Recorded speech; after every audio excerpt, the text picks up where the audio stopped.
આ તરફ વેરાવળમાં પાલિકાનું બુલડોઝર ધણધણ્યું, 45 પાકા મકાનોને દૂર કરાયા. વેરાવળની શાહીગ્રા કોલોનીમાં સરકારી જગ્યા ઉપર ગેરકાયદે બની ગયેલા 45 પાકા મકાનો ઉપર પાલિકા તંત્રનું બુલડોઝર ફરી વળ્યું. આ ડિમોલિશનની કામગીરી અંતર્ગત 3.5 કરોડની 3584 ચોરસ મીટર જેવી સરકારી જમીન ખુલ્લી કરવામાં આવી. વેરાવળના વોર્ડ નંબર 6માં શાહીગ્રા કોલોનીમાં મહેક સ્કૂલની બાજુમાં રેલવેની દિવાલને અડીને આવેલ પડતર સરકારી જમીન ઉપરથી નીકળતા વરસાદી પાણીના વેણમાં 45 જેટલા પાકા મકાનો ગેરકાયદેસર રીતે બની ગયેલા, જેને દૂર કરવા માટે મામલતદાર દ્વારા સ્થળ મુલાકાત કરી કબજા ધારકોને અઠવાડિયામાં મકાનો હટાવવા સૂચના આપી, છતાં કોઈએ હટાવ્યા ન હતા, જેથી પાલિકાનો સ્ટાફ 6 જેસીબી અને 22 ટ્રેક્ટરો સાથે દબાણો કરવા પહોંચી ગયો, જ્યાં સરકારી જમીનમાં ગેરકાયદેસર બની ગયેલા બાંધકામો ઉપર પાલિકાના બુલડોઝરો ફરી વળ્યા, જમીન ખાલી કરાવી. આ જમીનની બજાર કિંમત ₹3.5 કરોડ જેવી થાય છે. આ જમીન ઉપરના મકાનો સહિતના દબાણો દૂર થતા આ વિસ્તારમાં ભરાતા વરસાદી પાણી ભરાવાની સમસ્યા મહદઅંશે હલ થઈ જશે એવી આશા છે. મોંઘવારીના ઝટકા વચ્ચે વીજ વિભાગે આપી રાહત, ગુજરાતીઓનું લાઇટ બિલ ઘટી જશે.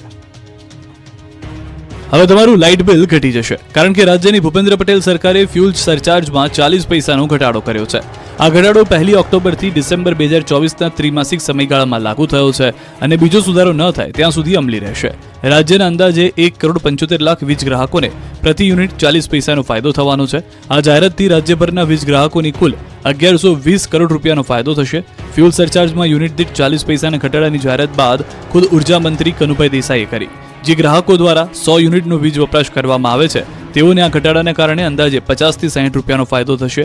અત્યાર સુધી ફ્યુઅલ સરચાર્જ ₹2.85 હતો, જે હવે ઘટીને ₹2.45 થયો છે. અગાઉ માર્ચ 2024માં પણ સરકારે ફ્યુઅલ સરચાર્જ 50 પૈસા ઘટાડ્યો હતો, મતલબ કે આ વર્ષે ફ્યુઅલ સરચાર્જમાં કુલ 90 પૈસાનો ઘટાડો થયો છે. સુરત અને અમદાવાદમાં લાગી આગ, મચી અફરાતફરી. સુરતના લાલગેટ વિસ્તારમાં દવાના ગોડાઉનમાં આગ લાગી હતી. 5 માળના બિલ્ડિંગમાં પહેલા માળે કોઈ કારણોસર આગ લાગી હતી, જે કારણે નાસભાગ મચી ગઈ હતી. આગ એટલી વિકરાળ હતી કે ધુમાડાના ગોટે ગોટાથી આકાશ ભરાયું હતું. આગના ધુમાડા 4થા અને 5મા માળ સુધી પહોંચી ગયા હતા. લોકો ડરી ગયા હતા. કેટલાક લોકોના શ્વાસ ધુમાડાના કારણે રૂંધાવા લાગ્યા હતા. લોકો ડરના માર્યા ઘરની બહાર નીકળી પડ્યા હતા. ફાયર વિભાગને જાણ કરતા ફાયરની ટીમે પહોંચી પાણીનો મારો કર્યો. બીજી ટીમે 54 જેટલી વ્યક્તિઓનું ટેરેસ પર ચડાવી રેસ્ક્યુ કર્યું. આગમાં એસી, કમ્પ્યુટર, દવાનો સ્ટોક બળીને ખાખ થઈ ગયો. આ તરફ સુરતના ભાટેના વિસ્તારથી ધ બર્નિંગ કારના દ્રશ્યો સામે આવ્યા. સુરતના ભાટેના વિસ્તારમાં રામદેવનગર સોસાયટીમાં ઇકો ગાડીમાં આગ લાગતા નાસભાગ મચી ગઈ. આગ લાગતા સ્થાનિકો દ્વારા પોતે જ પાણીનો મારો ચલાવી કાબુ લેવાનો પ્રયાસ કરાયો, છતાં આગ વિકરાળ બનતા અંતે સ્થાનિક લોકો દ્વારા ફાયર વિભાગને જાણ કરવામાં આવી. ફાયર વિભાગની ટીમે ઘટના સ્થળે પહોંચી આગ પર કાબુ મેળવ્યો. તો અમદાવાદના એસજી હાઈવે પર થલતેજ 4 રસ્તા પાસે આવેલી ટાઇટેનિયમ સ્ક્વેર નામની કોમર્શિયલ બિલ્ડિંગમાં વહેલી સવારે ભીષણ આગ લાગી હતી. સી બ્લોકમાં 9, 10 અને 11મા માળે આગ લાગી હતી. આગ 28 જેટલી ફાયરની ગાડીઓને ઘટના સ્થળે પહોંચાડીને કાબૂમાં લેવાનો પ્રયાસ કરવામાં આવ્યો. 3 કલાકની ભારે જહેમત બાદ આગને સંપૂર્ણ કાબૂમાં લેવામાં સફળતા મળી. 3 માળમાં આવેલી 12થી વધારે ઓફિસો આગમાં ખાખ થઈ ગઈ. પ્રાથમિક રીતે શોર્ટ સર્કિટના કારણે આગ લાગી હોવાનું જાણવા મળ્યું છે, જો કે ઓફિસો બંધ હોવાથી મોટી જાનહાનિ ટળી હતી. દુષ્કર્મ પીડિતાએ દમ તોડતા ભરૂચના યુવાનોમાં આક્રોશ, કેન્ડલ માર્ચ કાઢવામાં આવી. ભરૂચ જિલ્લાના ઝઘડિયા ખાતે માત્ર 10 વર્ષની બાળકી સાથે આરોપીએ આચરેલા દુષ્કર્મના વિરોધમાં મંગળવારના રોજ જયેન્દ્રપુરી આર્ટ્સ એન્ડ સાયન્સ કોલેજના 500 જેટલા વિદ્યાર્થીઓએ રેલી સ્વરૂપે જિલ્લા કલેક્ટરને આવેદનપત્ર આપી આરોપીને ફાંસીની સજાની માંગ કરી. 8 દિવસની સારવાર બાદ બાળકી આખરી શ્વાસ લીધો હતો. બાળકીના મોતના સમાચાર મળતા જ ભરૂચ સહિત સમગ્ર દેશમાં આરોપી વિરોધ લોકોમાં આક્રોશ ફેલાયો છે, જેના માટે લોકો વિરોધ નોંધાવી આરોપીને ફાંસીની સજાની માંગ કરી રહ્યા છે. ત્યારે આજ રોજ ભરૂચના જયેન્દ્રપુરી આર્ટ્સ એન્ડ સાયન્સ કોલેજના અંદાજિત 500 જેટલા વિદ્યાર્થી અને વિદ્યાર્થીનીઓએ કોલેજથી રેલી સ્વરૂપે કલેક્ટર કચેરી ખાતે પહોંચી સૂત્રોચ્ચાર કરી આરોપીને ફાંસીની સજાની માંગ કરી હતી. આ ઉપરાંત વિદ્યાર્થીનીઓએ અંદાજિત 500 જેટલા પત્રો લખીને કલેક્ટરને સોંપ્યા હતા.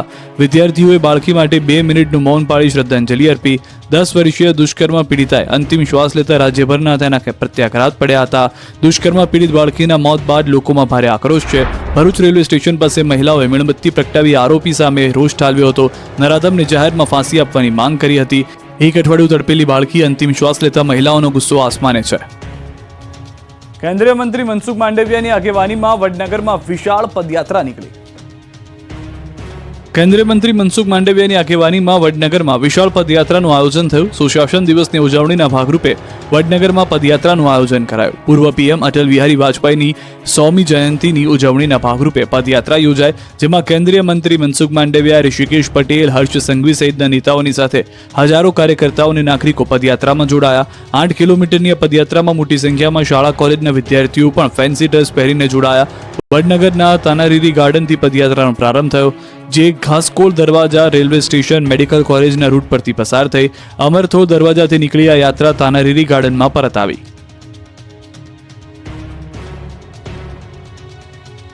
નું લોકાર્પણ કરવું ભારે પડી ગયું. વડોદરા શહેર ભાજપના કાર્યાલયનું રવિવારે ઉદ્ઘાટન કરાયું. મસ્ત મજાની તકતી પણ લગાવી દેવાય, પરંતુ સોમવારે કંઈક આ રીતે નવું કાર્યાલય તકતી મુક્ત થઈ ગયું. કહેવાય રહ્યું છે કે વિવાદના કારણે તકતી ઉતારી લેવાની ફરજ પડી. દાવા પ્રમાણે કમલમની તકતીમાં વડોદરામાંથી માત્ર શહેર ભાજપ પ્રમુખ ડોક્ટર વિજય શાહનું જ નામ હોવાથી વિવાદ સર્જાયો. તકતીમાં શહેર પ્રભારી, સાંસદ કે ધારાસભ્યના નામો ન હોવાથી નારાજગી વ્યાપી. ખુદ ભાજપ પ્રદેશ પ્રમુખ સી.આર. પાટીલના હસ્તે તકતીનું અનાવરણ થયું હતું, જેમાં સી.આર. પાટીલ ઉપરાંત મુખ્યમંત્રી ભૂપેન્દ્ર પટેલ, ગૃહ રાજ્યમંત્રી હર્ષ સંઘવી તથા વડોદરા શહેર ભાજપના પ્રમુખ ડોક્ટર વિજય શાહનું નામ કોતરાયેલું જોવા મળ્યું. જોકે હવે આ દિવાલ પર તકતી ગાયબ થઈ ગઈ છે અને માત્ર સ્ક્રૂ બચ્યા છે. દાવા પ્રમાણે નારાજગીના કારણે તકતી હટાવી લેવાઈ છે. જોકે ડોક્ટર વિજય શાહને છેલ્લે આ બ્રહ્મજ્ઞાન થયું કે કોઈની સૂચનાથી તેમને તકતી દૂર કરાવી એ મુદ્દો કોઈ સત્તાવાર માહિતી નથી મળી રહી. પરંતુ હાલ તો વડોદરા શહેર ભાજપ પ્રમુખ ડોક્ટર વિજય શાહને કમૂરતા નડી ગયા છે એવા સૂત્ર સાથે સોશિયલ મીડિયા પર ઘણી કમેન્ટ અને ચર્ચાએ જોર પકડ્યું છે. ટેટ અને ટાટ પાસ ઉમેદવારો ફરી ગાંધીનગર ગજવી રહ્યા છે. શિક્ષકોની ભરતીની માંગ. કડકડતી ઠંડીમાં ધરણા પર બેઠેલા છે ભાવિ શિક્ષકો. ધોરણ 1 થી 5 સુધી ચાલુ વિદ્યા સહાયક ભરતીમાં જગ્યા વધારવાની માંગ સાથે ઉમેદવારોએ ગાંધીનગર ગજવ્યું હતું. રાજ્યની શાળાઓમાં ધોરણ 1 થી 5માં ટેટ 1 પાસ શિક્ષક ભરતીમાં જગ્યા વધારવાની માંગ સાથે ગાંધીનગર સત્યાગ્રહ છાવણી ખાતે વિદ્યા સહાયક ઉમેદવારોએ ધરણા પ્રદર્શન યોજી મુખ્યમંત્રીને આવેદનપત્ર આપ્યું. ધોરણ 1 થી 5ની હાલ ચાલુ વિદ્યા સહાયક ભરતીમાં જગ્યા વધારવાની માંગ સાથે ઉમેદવારોએ સત્યાગ્રહ છાવણી ખાતે ધરણા પ્રદર્શન કર્યું. ઉમેદવારોએ મુખ્યમંત્રીને આવેદનપત્ર આપી માંગણી કરી. રાજ્ય સરકાર દ્વારા હાલ વિદ્યા સહાયક ભરતી પ્રક્રિયામાં ધોરણ 1 થી 5માં અંદાજે 5000 જેટલી ભરતી કરવાનો નિર્ણય લેવામાં આવ્યો છે. આ ભરતી પ્રક્રિયામાં 2011 થી અત્યાર સુધીમાં તમામ ટેટ 1 માન્ય ગણવામાં આવશે એવો નિર્ણય લેવામાં આવ્યો છે, જેથી ઉમેદવારોની સંખ્યા પણ વધી છે. આથી જગ્યાઓ વધુ આપવા માટે માંગ છે. હાલ ધોરણ 1 થી 5માં 16181 જગ્યાઓ ખાલી છે. વર્ષ 2011 થી 2023 સુધી ટેટ 1 પાસ સૌથી ઓછી ભરતી કરવામાં આવી છે. 2011 થી 2023 સુધીમાં ધોરણ 1 થી 5માં 7889 શિક્ષકની ભરતી કરેલી છે. તેની સામે અત્યાર સુધીમાં ટેટ 2 થી ધોરણ 6 થી 8 માટે 50912 જેટલી ભરતી કરેલી છે. ભરતી મહેકમ પ્રમાણે ખાલી જગ્યા 16881 પ્લસ 1799 નિવૃત્ત એમ કુલ 17980માં 50% જેટલી કરી ન્યાય આપવા માંગ કરી છે. નોર્મલ ડિલિવરી બાદ છોટાઉદેપુરની મહિલાના મોતથી હોબાળો. છોટાઉદેપુરના મોટી સડલી પ્રાથમિક આરોગ્ય કેન્દ્રમાં પ્રસૂતાનું મોત થતા પરિવારજનોએ હોબાળો મચાવ્યો. સોમવારે રાત્રે નોર્મલ ડિલિવરી બાદ મહિલાનું મોત નીપજ્યું, જેને લઈ પ્રાથમિક આરોગ્ય કેન્દ્ર પર મોટી સંખ્યામાં ગ્રામજનો એકત્ર થયા અને હોબાળો મચાવ્યો. પરિવારજનોનો આક્ષેપ છે કે જવાબદાર ડોક્ટરની ગેરહાજરીમાં સ્ટાફની નર્સે પ્રસૂતિ કરાવી હતી, જેના કારણે મહિલાનું મોત થઈ ગયું. જોકે પ્રસૂતિ બાદ મહિલાને વધુ બ્લીડિંગ થતા રિફર કરવામાં આવી હોવાનો આરોગ્ય કેન્દ્રના અધિકારીઓએ બચાવ કર્યો. સાથે જ 108 મોડી હોવાનું રિટર્ન કર્યું. સ્થાનિક એમ્બ્યુલન્સમાં પણ ઓક્સિજન કે સ્ટાફ ન હોવાને કારણે 108 બોલાવવામાં આવી હોવાનો પણ બચાવ કર્યો. રાજકોટમાં સિટી બસનો કંડક્ટર ચાલુ બસના દરવાજે ટીંગાયો તો ખેડામાં બેવડાઓએ દારૂની કરી લૂંટ. રાજકોટમાં બેવડાઓ બેફામ બની ગયા છે. ખુલ્લેઆમ નશો કરીને ટલ્લી થઈ નીકળી રહ્યા છે. જુઓ રાજકોટના સિટી બસનો કંડક્ટર નશામાં ધૂત થઈ કઈ રીતે નાટક કરી રહ્યો છે. માથા પરથી આજીરામ ચોકડી તરફ જતી 85 નંબરની બસનો કંડક્ટર નશામાં ધૂત હાલતમાં જોવા મળ્યો. જોઈ શકાય છે કે નશામાં ધૂત કંડક્ટર બસમાં દરવાજે ટીંગાયો છે. આ નશેડી કંડક્ટર પાસે કોઈ ટિકિટ માંગે તો મશીન બંધ છે તેમ કહી દેતો. કંડક્ટરનું નામ બાબુ પરમાર છે. આ મુદ્દે રાજકોટના સિટી એન્જિનિયરે કંડક્ટરનો લૂલો બચાવ કર્યો. કહ્યું દારૂના નશામાં નહીં, પરંતુ કંડક્ટર માનસિક રીતે બીમાર હતો. માવઠાની આગાહી વચ્ચે ગુજરાત બન્યું હિલ સ્ટેશન. ધુમ્મસ છવાતા ફરી ઠંડીનો ચમકારો. છેલ્લા કેટલાક દિવસથી ગુજરાતના શહેરોમાં કંઈક આ રીતે સવાર પડી રહી છે. શહેર આ રીતે ધુમ્મસથી ઢંકાઈ જાય છે. વહેલી સવાર પડતા ગુજરાતના શહેરો અને ગામડાઓ જાણે હિલ સ્ટેશન બની ગયા હોય તેવો અહેસાસ થઈ રહ્યો છે. રાજ્યભરના ધુમ્મસની ચાદર પથરાતા ફરી એકવાર ઠંડીનું સામ્રાજ્ય છવાયું છે. ઉત્તર ભારતના પહાડી રાજ્યોમાં અત્યારે હિમવર્ષા થઈ રહી છે, જેના પગલે ગુજરાતમાં પણ ઠંડીનું મોજું ફરી વળ્યું છે. માવઠાની આગાહી વચ્ચે અત્યારે ગુજરાતમાં ગાઢ ધુમ્મસની ચાદર છવાઈ ગઈ છે, જેના પગલે વિઝિબિલિટી ઘટી ગઈ છે. વાહન ચાલકોને ભારે મુશ્કેલીનો સામનો કરવો પડી રહ્યો છે. ગુજરાતમાં તાપમાનનો પારો પણ 10-12 ડિગ્રીની આસપાસ નોંધાયો છે. મોટાભાગના શહેરોમાં ઠંડીનું સામ્રાજ્ય છવાયું છે. નલિયામાં 7.5 ડિગ્રી તાપમાન નોંધાયું, રાજકોટમાં 9, પોરબંદરમાં 11 ડિગ્રી, ગાંધીનગરમાં 11.9, અમદાવાદમાં 12.7, અંબાજી મંદિર ખાતે 11.6, પાટણમાં 11.4 ડિગ્રી તાપમાન નોંધાયું. રાજ્યના વિવિધ જિલ્લાઓનું લઘુત્તમ તાપમાન 3 થી 5 ડિગ્રી સેલ્સિયસ ઘટ્યું. નોંધનીય છે કે આગામી 24 થી 28 તારીખે માવઠાની આગાહી કરી છે. કચ્છ અને ઉત્તર ગુજરાત, પૂર્વ ગુજરાત અને દક્ષિણ ગુજરાતના જિલ્લાઓમાં ગાજવીજ સાથે વરસાદની શક્યતા હવામાન વિભાગે વ્યક્ત કરી. હવે 24 કલાક બાદ ઠંડીથી રાહત મળશે. તાપમાનમાં 2 થી 3 ડિગ્રીનો વધારો થશે. માવઠાની આગાહીને લઈને જૂનાગઢ યાર્ડમાં તૈયારી પૂર્ણ, ખેડૂતોનો પાક નહીં પલળે. રાજ્યમાં 3 દિવસ માવઠાની આગાહીને લઈને ખેડૂતોનું ટેન્શન વધી ગયું છે. કમોસમી વરસાદ આવે તો પાક પલળે નહીં, તેને લઈને જૂનાગઢ યાર્ડે પૂર્વ તૈયારી કરી દીધી છે. જૂનાગઢ યાર્ડમાં હાલ મગફળી અને સોયાબીનની બમ્પર આવક થઈ રહી છે. મોટી સંખ્યામાં ખેડૂતો પોતાનો મહામૂલો માલ લઈને આવી રહ્યા છે. ઉપરથી મગફળી તેમજ સોયાબીનની ટેકાના ભાવે ખરીદી થઈ રહી છે, એટલે યાર્ડ વિવિધ જણસીઓથી ભરચક છે. ત્યારે વરસાદ આવે તો પાક પલળે નહીં તે માટે અત્યારથી જ યાર્ડ દ્વારા મગફળી ગિરનારી ગ્રાઉન્ડમાં, ખૂણામાં તેમજ સોયાબીનની ખરીદીમાં શેડમાં થઈ રહી છે. જો વરસાદ આવશે તો તમામ મગફળીને શેડમાં રાખવામાં આવશે. હાલ યાર્ડ પાસે મોટા તેમજ નાના શેડ મળી કુલ 11 શેડ છે, એટલે વરસાદ આવશે તો પણ ખેડૂતોનો માલ પલળશે નહીં. એટલે જ તમામ ખેડૂતોને તેની જણસી લાવવાની છૂટ આપવામાં આવી છે. અને જો વધુ વરસાદ થશે તો આવક બંધ કરાશે. મહત્વનું છે કે જૂનાગઢ તાલુકામાં અંદાજિત 2300 થી વધુ ખેડૂતોએ ટેકાના ભાવે મગફળી વેચાણનું રજીસ્ટ્રેશન કરાવ્યું છે, અને જેમ તેનો વારો આવે તેમ ખેડૂતો મગફળી લઈ આવી રહ્યા છે. ગોંડલ યાર્ડમાં લાલ મરચાથી તિકાશ ફરી વળી. ગોંડલિયા મરચાની 50,000 ભારીની આવક, યાર્ડ બહાર 4 કિલોમીટર વાહનોની કતાર. ગોંડલિયું મરચું સમગ્ર ગુજરાતમાં પ્રખ્યાત છે. સમગ્ર ગુજરાતમાં ગોંડલના તીખા મરચા વખણાય છે. અહીંનું મરચું તીખાસને લઈને ગુજરાત ઉપરાંત અન્ય રાજ્યના લોકોને પણ આકર્ષી રહ્યું છે. ત્યારે ગોંડલિયા મરચાની અઢળક આવક નોંધાઈ છે. યાર્ડમાં એક જ દિવસમાં 40 થી 50,000 ભારી મરચાની આવક થઈ છે. મરચાની આવક પહેલા જ યાર્ડ બહાર 3 થી 4 કિલોમીટર મરચા ભરેલા વાહનોની કતારો જોવા મળી હતી. ગોંડલ માર્કેટ યાર્ડમાં રાજસ્થાન, મધ્યપ્રદેશ સહિતના અન્ય રાજ્યોમાંથી વેપારીઓ મરચા ખરીદવા આવ્યા છે. જોકે મરચાની હરાજીમાં 20 કિલોના ભાવ ₹1500 થી લઈને 3800 સુધીના બોલાયા હતા. ગોંડલ પંથકમાં માવઠાના માર વચ્ચે ગત વર્ષ કરતાં આ વર્ષે મરચાના પોષણક્ષમ ભાવો ન મળતા હોવાની પણ ફરિયાદ ઉઠી છે.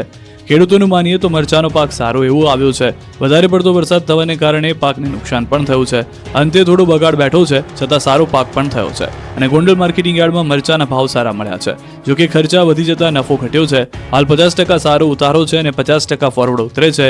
હાલ મરચામાં બજાર નથી. બીજા પાક જેટલું વળતર માંડ મળે એવું છે. ખર્ચા વધી ગયા છે. આ વર્ષે મરચામાં વધારે ભીંસ જેવું લાગે છે. આ પહેલા ₹2400 જેવો ભાવ આવ્યો હતો અને હવે ફોરવર્ડમાં તો ભાવ ડાઉન છે. જોકે સારા ભાવ મળતા ખેડૂતો પણ ખુશખુશાલ છે. છોટાઉદેપુરમાં ટામેટાની ખેતી પર આવ્યું સંકટ, ખેડૂતોની મહેનત પર ફર્યું પાણી. લાલ ચટાક ટામેટાની ખેતી પર ચિંતાના વાદળો ઘેરાયા છે. ટામેટાની મબલક ખેતી પર સુકારા નામનો રોગ ત્રાટકતા ખેડૂતોની ચિંતામાં વધારો થયો છે. છોટાઉદેપુર જિલ્લામાં 4000 હેક્ટરમાં ટામેટાની ખેતી કરવામાં આવી છે. આ ટામેટા પર અચાનક સુકારાનો રોગ આવી જતા ખેડૂતોની મહેનત પર પાણી ફરી વળ્યું છે. ખેડૂતોને ટામેટામાં સુકારો આવી જતા ખેડૂતો ચિંતામાં મુકાયા છે. ટામેટા પાછળ કરેલ ખર્ચ નીકળી શકે તેવી સ્થિતિ પણ નથી. ટામેટા જોઈને લાગી રહ્યું છે કે કેટલાક ટામેટા મુરઝાઈ ગયા છે તો કેટલાક ટામેટા લીલા જ રહી ગયા છે. ટામેટાની બાગાયતી ખેતીમાં અચાનક રોગ આવી જતા મહેનત અને ખર્ચ માથે પડ્યો છે. ઉપરથી હાથમાં આવેલા સારા ટામેટા વેચવા જાય તો તેમને ભાવ નથી મળતો. એટલે જગતનો તાત હવે કરે તો કરે શું તેવી સ્થિતિમાં છે. જગતનો તાત એક આશ રાખી રહ્યો છે કે તેમને થઈ રહેલી ખેતીમાં નુકસાનીનું સર્વે કરી થોડું ઘણું નુકસાનીનું વળતર આપવામાં આવે. જૂનાગઢની મહિલા ખેડૂત નમો ડ્રોન દીદી યોજનાથી આત્મનિર્ભર બની. 100 વીઘા સુધીની જમીનમાં દવા છાંટવાનો મળે છે ઓર્ડર. જૂનાગઢની મહિલા ખેડૂતો માટે નમો ડ્રોન દીદી યોજના લોટરી સમાન સાબિત થઈ. જૂનાગઢની મહિલા ખેડૂતો ડ્રોન દીદીથી થઈ લાખોપતિ. જૂનાગઢ કૃષિ યુનિવર્સિટીમાં ખેડૂત દિવસની ઉજવણી અંતર્ગત યોજાયેલા કિસાન કુંભ મેળામાં આધુનિક ખેતી કરતી મહિલાઓનું સન્માન કરાયું. કૃષિ મંત્રી રાઘવજી પટેલે ડ્રોન ટેકનોલોજીની ખેતી કરતી મહિલાઓનું સન્માન કર્યું. ખેતીમાં નવી પદ્ધતિ અપનાવનાર ખેડૂત મહિલા તેમજ ભાઈઓને ટ્રોફી આપી સન્માનિત કરવામાં આવ્યા. આ મહિલા 100 વીઘાથી વધુ જમીનમાં દવા છંટકાવ કરે છે. આજુબાજુના ગામડાઓમાંથી ડ્રોનથી દવા છાંટવાનો ઓર્ડર મળે છે. ત્યારે પ્રગતિશીલ ખેડૂતો દ્વારા ખેતીમાં આધુનિક ટેકનોલોજી અપનાવી ખેતીને સરળ અને મૂલ્યવર્ધક કઈ રીતે બને તે માટે પોતાનો અનુભવ વર્ણવ્યો. અને ખાસ તો ડ્રોન પદ્ધતિ દ્વારા દવાના ઓછા ઉપયોગથી પોતાની જમીનમાં દવાને કઈ રીતે ઉપયોગ કરી શકાય તેની માહિતી આપવામાં આવી. તો ખેડૂતને જન આરોગ્ય, પર્યાવરણ અને પ્રકૃતિ માટે હિતકારી પ્રાકૃતિક કૃષિ અપનાવવા માટે આહવાન કર્યું. આજે જ્યારે ખેતીમાં શ્રમિકોની અછત વર્તાય છે ત્યારે ખેડૂતો માટે ડ્રોન ટેકનોલોજી નેનો યુરિયા સહિતના છંટકાવમાં ખૂબ ઉપયોગી નીવડે છે. ત્યારે ડ્રોન દીદી યોજનાથી મહિલાઓ પણ આત્મનિર્ભર બની છે. ભાવનગરના ખેડૂત સાથે થયો દગો, મોંઘાદાટ ખાતરમાંથી નીકળ્યા પથ્થર. ભાવનગરના સિહોરના ખેડૂતોને સાથે ખાતર વેચાણ કરતા વેપારીએ દગો કર્યો. ખાતરના નામે પથ્થર આપી દેતા ખેડૂતોએ હોબાળો મચાવ્યો. ભાવનગર સિહોરમાં ભારત ડીએપી ખાતરમાંથી પથ્થર અને કાંકરા નીકળતા રોષ ફેલાયો. બડલી ગામમાં ખેડૂતે ખરીદેલા ભારત ડીએપી ખાતરમાંથી પથ્થર અને કાંકરા નીકળ્યા. વાવણી માટે પાયાનું ખાતર ગણાતા ડીએપી ખાતરમાં પથ્થર અને કાંકરા નીકળતા ખેડૂતોમાં રોષ ફેલાયો. ખેડૂતે સિહોરના ડેપોમાંથી 2 બોરી ખાતર ખરીદ્યું હતું. આ ખાતર ખેતીની જમીનમાં નાખવા માટે બોરીઓ ખોલતા અંદરથી ખાતર અલગ જ રંગનું નીકળ્યું, જેમાં કાંકરા, પથ્થર અને માટી નીકળી હતી. આ ઉપરાંત ખેડૂતે પણ આરોપ લગાવ્યો હતો કે તેને આ ખાતરનું પાક્કું બિલ અપાયું ન હતું અને સાદા કાગળમાં બિલ આપ્યું હતું. ભારત ડીએપી ખાતર આવી રીતે ભેળસેળવાળું નીકળતા ખેડૂતોમાં રોષ ફેલાયો. એક બાજુ ડીએપી ખાતરની અછત છે અને બીજી બાજુ ભેળસેળયુક્ત ખાતર નીકળતા ખેડૂત મૂંઝવણમાં મુકાયા છે. ત્યારે ખેડૂતોનો આક્ષેપ છે કે આ પહેલા ખાતરના 4 થેલા સાથે ફરજિયાત નેનો યુરિયા લેવાની ફરજ પાડવામાં આવતી હતી. દિયોદરના ડુચકવાડા ગામમાં વાહનમાં વપરાતું યુરિયા લિક્વિડ બનાવવાનું કૌભાંડ ઝડપાયું. સબસિડીયુક્ત યુરિયા ખાતરમાંથી ડુપ્લિકેટ યુરિયા લિક્વિડ બનાવવામાં આવતું હતું. ડુચકવાડા ગામની સીમમાં ખેડૂતના ખેતરમાં ડુપ્લિકેટ લિક્વિડ બનાવવાનું કામ ચાલતું હતું. બાતમીના આધારે એલસીબીએ રેડ કરી મોટા પ્રમાણમાં સબસિડીયુક્ત યુરિયા ખાતર તેમજ લિક્વિડ બનાવવાની સામગ્રી સહિતનો મુદ્દામાલ ઝડપી પાડ્યો. પોલીસની પ્રાથમિક તપાસમાં સામે આવ્યું છે કે ખેડૂતે લિક્વિડ બનાવવાનો પ્લાન્ટ ઉભો કર્યો. તે જમીન ભાડા પટ્ટે અન્ય વ્યક્તિઓને આપી હતી. સબસિડીયુક્ત ખાતર ક્યાંથી લવાતું હતું અને ડુપ્લિકેટ લિક્વિડ ક્યાં વેચાતું હતું તે તપાસનો વિષય બન્યો છે. ગુજરાતમાં નકલી તબીબનો રાફડો ફાટ્યો. સુરત અને બનાસકાંઠાથી પકડાયા. મગદલ્લામાંથી મહિલા સહિત 2 ઊંટવેદ પકડાયા. સુરતીઓ કોઈ પણ અજાણ્યા ડોક્ટર પાસે સારવાર લેવા જતા પહેલા 100 વાર વિચારજો, કેમ કે સુરતમાં નકલી વસ્તુઓની ભરમાર વચ્ચે નકલી તબીબોનો પણ રાફડો ફાટ્યો છે. મગદલ્લામાં વગર ડિગ્રીએ ક્લિનિક ચલાવતા વધુ 2 બોગસ ડોક્ટરને ઉમરા પોલીસે ધરપકડ કરી છે, જેમાં 40 વર્ષની મહિલા ડોક્ટરનો પણ સમાવેશ થાય છે. બોગસ મહિલા ડોક્ટર પકડાય હોય તેવો આ પ્રથમ કિસ્સો છે. આ મહિલા જૂના મગદલ્લા ગામમાં એક ઘરમાં ક્લિનિક ચલાવતી. લલિતાબેન કૃપાશંકર સિંહ અને મગદલ્લાના ભવાની સ્ટ્રીટમાં ક્લિનિક ધરાવતા 57 વર્ષીય પ્રયાગ રામચંદ્ર પ્રસાદ પાસે જરૂરી કોઈ ડિગ્રી હતી જ નહીં, છતાં તેઓ છેલ્લા કેટલાક વર્ષોથી બોગસ પ્રેક્ટિસ કરી રહ્યા હતા. લલિતા સિંહ એક ડિમ્પલ નામની મહિલાના ઘરમાં બોગસ ક્લિનિક ચલાવતા અને સામાન્ય બીમારીવાળા દર્દીઓની સારવાર કરતા, અને જો કોઈ ગંભીર બીમારીવાળા દર્દી આવે તો નજીકની હોસ્પિટલમાં રિફર કરતા. આ બંને નકલી તબીબો હોવા સાથે અડાજણની એક હોસ્પિટલમાં કમ્પાઉન્ડર તરીકે કામ પણ કરતા હતા. આ તરફ બનાસકાંઠાના દાંતીવાડાના ઓઢવા અને ડેરી ગામમાં 3 બોગસ ડોક્ટરોનો પર્દાફાશ. બોગસ તબીબ મહેશ પરમાર, હિતેશ રબારી અને સાગર વિશ્વાસ કોઈ પણ મેડિકલ ડિગ્રી વિના ડોક્ટર બની પ્રેક્ટિસ કરતા. ગેરકાયદેસર રીતે ઝોલાછાપ તબીબો દર્દીઓને એલોપેથિક દવા અને દર્દીઓને ઇન્જેક્શન અને બોટલ ચડાવી હાઇડ્રોજનની દવા આપતા હતા. નવાઈની વાત તો એ છે કે સરકારી પેટા આરોગ્ય કેન્દ્રની બાજુમાં જ બોગસ તબીબો પ્રેક્ટિસ કરી રહ્યા હતા. ત્યારે આ અંગે જિલ્લા આરોગ્ય અધિકારીએ સ્થાનિક ટીએચઓને તપાસના આદેશ આપ્યા છે. તેમણે કહ્યું ખરાઈ કર્યા બાદ આ બાબતે કાર્યવાહી કરાશે. ખાંભામાં સાવજીએ અશ્વનું કર્યું મારણ. રાત્રે ભોજનની માણી જાયફત. અમરેલીમાં કડકડતી ઠંડીમાં રાત્રિના સમયે માનવ વસાહત વચ્ચે સિંહોના આંટાફેરા વધ્યા છે. સિંહો દ્વારા શિકારની ઘટનાઓમાં વધારો થયો. ખાંભા શહેરમાં પશુઓ બાદ અશ્વનું સિંહોએ મારણ કરતા ફફડાટ ફેલાયો. વડિયાના મોટા ઉજળા ગામ નજીક ખેતરમાં ટહેલતા સાવજનો વિડીયો પણ વાયરલ થયો. સિંહોના આંટાફેરા અને શિકારના 3 અલગ અલગ વિડીયો સોશિયલ મીડિયામાં વાયરલ થયા. રેવન્યુ વિસ્તારમાંથી રહેણાંક વિસ્તારો સુધી સિંહો આવી પહોંચવાની ઘટનાઓમાં વધારો થયો છે. સ્થાનિકોની વન વિભાગને અપીલ કરવામાં આવી. તો ખાંભામાં રહેણાંક વિસ્તારમાં સિંહોની લટાર કેમેરામાં કેદ થઈ. શિકારની શોધમાં 4 સિંહો આંબાવાડી વિસ્તારમાં આવી ચડતા ગામ લોકોમાં ખળભળાટ મચ્યો. પશુની પાછળ દોડતા સાવજો કેમેરામાં કેદ થયા. સીસીટીવી ફૂટેજમાં 2 સિંહણ અને 2 સિંહબાળના વિડીયો સોશિયલ મીડિયામાં વાયરલ થયા. ગ્રામજનોએ સિંહો પકડવા પાંજરા મૂકવાની માંગ કરી છે. થોડા દિવસ અગાઉ પણ સિંહોએ ગામમાંથી 4 પશુઓના શિકાર કર્યા હતા. તો જૂનાગઢના વિસાવદરના જાંબાળા ગામે સિંહના આંટાફેરાથી ફફડાટ ફેલાયો છે. મોડી રાત્રે ગામની બજારમાં સિંહ લટાર મારવા નીકળ્યો હતો. રાત્રિના સમયે 2 સિંહે ગામની શેરીમાં ધામા નાખ્યા હતા. જ્યાં સાવજો બેઠા હતા ત્યાં જ એક વ્યક્તિ પહોંચી જતા તેને મોત દેખાઈ ગયું હતું. બાદમાં સાવજોને જોઈને ઊભી પૂંછડીએ ભાગ્યો હતો. સોમનાથના ત્રિવેણી સંગમમાં પૂજા સામગ્રી પધરાવવા પર પ્રતિબંધ. સોમનાથના ત્રિવેણી સંગમમાં પૂજા સામગ્રી પધરાવવા પર પ્રતિબંધ મૂકવામાં આવ્યો છે. ચૂંદડી, કાપડ, નાળિયેર, ફૂલ તેમજ માટીના વાસણો સહિતની વસ્તુઓ પર પ્રતિબંધ લગાવાયો છે. ત્રિવેણી નદીમાં કોઈપણ પ્રકારનો કચરો નાખવા પર પ્રતિબંધ ફરમાવવામાં આવ્યો છે, જે માટે અધિક કલેક્ટર રાજુ શાલે જાહેરનામું બહાર પાડ્યું છે. ત્રિવેણી સંગમમાં માત્ર અસ્થિ અને પિંડ વિસર્જિત કરી શકાશે. મહત્વનું છે કે સોમનાથ ખાતે સરસ્વતી, હિરણ અને કપિલા 3 નદીનું સંગમ થાય છે અને માન્યતા છે કે અહીં પિંડદાન અને અસ્થિ વિસર્જન કરવાથી સ્વર્ગની પ્રાપ્તિ થાય છે અને લાખો લોકો અહીં આવે છે. જો કે નદીમાં ગંદકી થતી હોવાના કારણે પૂજાની વસ્તુઓ પધરાવવા પર પ્રતિબંધ લદાયો છે. 31 ડિસેમ્બર પહેલા દારૂની હેરાફેરી રોકવા પોલીસ બની સતર્ક, ઠેર ઠેર ચેકિંગ શરૂ. 31 ડિસેમ્બરની ઉજવણી પહેલા ગુજરાતમાં દારૂની રેલમછેલ થવાની છે. બુટલેગરો બેફામ રીતે દારૂ ગુજરાતમાં ઘુસાડવાનો પ્રયાસ કરી રહ્યા છે, ત્યારે બેવડાઓ અને બુટલેગરોને પકડવા માટે પોલીસ પણ એક્શન પ્લાન બનાવી ચૂકી છે, જે અંતર્ગત શહેર પોલીસે વાહન ચેકિંગ સઘન કર્યું છે. જેને લઈને સ્ટેચ્યુ ઓફ યુનિટી ખાતે પણ પોલીસ ચેકિંગ વધારી ચૂકી છે. બીજી તરફ લોકોની સુરક્ષા વ્યવસ્થા માટે નર્મદા પોલીસ સજ્જ બની છે. જિલ્લા પોલીસ વડા દ્વારા એકતાનગર ખાતે સ્પેશિયલ પોલીસ વ્યવસ્થા કરવામાં આવી છે. ટ્રાફિક સમસ્યા ન સર્જાય તે માટે મોટી સંખ્યામાં પોલીસ બંદોબસ્ત ગોઠવવામાં આવ્યો છે. 300 થી વધુ પોલીસ કર્મીઓ તેમજ અધિકારીઓ તૈનાત કરાયા છે. એકતાનગરના રસ્તાઓ પર 4 પીઆઈ, 5 પીએસઆઈ અને 300 થી વધુ પોલીસ જવાનો તૈનાત કરવામાં આવ્યા છે.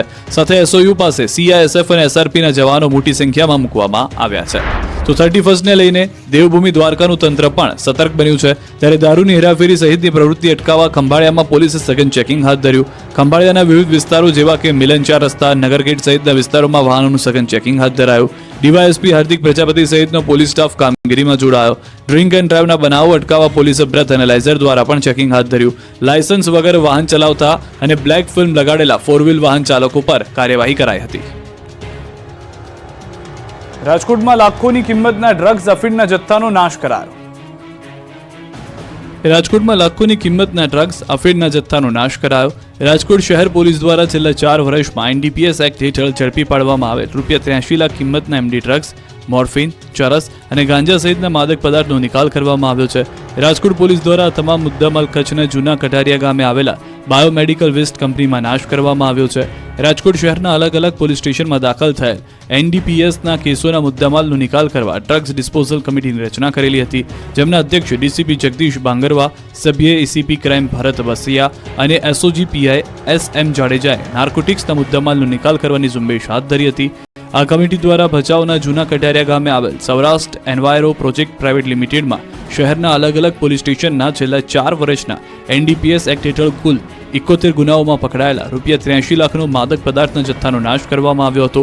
પોલીસ દ્વારા ₹55.94 લાખ કિંમતનો ગાંજો, 559.467 કિલોગ્રામ, ₹11,000 કિંમતના ગાંજાના લીલા છોડ, 1.106 કિલોગ્રામ, ₹13,37,000 કિંમતનું મેફેડ્રોન 267.57 ગ્રામ, ₹70,500 કિંમતનું ચરસ 470 ગ્રામ, ₹53,000 કિંમતના અફીણના લીલા છોડ 17.490 કિલોગ્રામ, ₹9.16 લાખ કિંમતનું મોર્ફિન 183.37 ગ્રામ, ₹53,000 કિંમતના પોસ્ટડોડા 17.812 કિલોગ્રામ અને ₹2.63 લાખ કિંમતની કેનાબીસની પડીકી 26.340 કિલોગ્રામ જથ્થો નાશ કરવામાં આવ્યો છે.